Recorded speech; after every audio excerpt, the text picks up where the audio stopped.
Azad edilən ərazilərdə infrastruktur layihələri keçmiş köçkünlərin yaşayışı üçün inşa edilən evlərlə yanaşı, idman infrastrukturu da yaradılır. Bəziləri hesab edə bilər ki, bu bir az tezdir, amma mən hesab edirəm ki, bu mütləq olmalıdır. Bu fikirləri 2024-cü ilin idman yekunlarına həsr olunan mərasimdə çıxışı zamanı Prezident İlham Əliyev bildirib. Dövlət başçısı vurğulayıb ki, bu idman obyektlərinin həm rəmzi mənası, həm də funksional tərəfi var. Məsələn, İmarət stadionunun inşa edilməsi, bunun çox böyük rəmzi mənası var və Ağdam şəhərində indi yeni bütün beynəlxalq standartlara cavab verən stadion inşa edilir. Füzuli şəhərində Olimpiya İdman kompleksinin təməli qoyulubdur.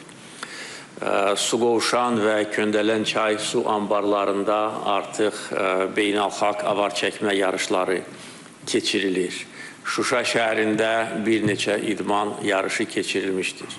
Xankəndi şəhərində şəhər stadionu, hansı ki Azərbaycan büdcəsi hesabına hələ keçən əsrin 50-ci illərində inşa edilmişdir. Əsaslı şəkildə təmir edilir demək olar ki, yenidən qurulur.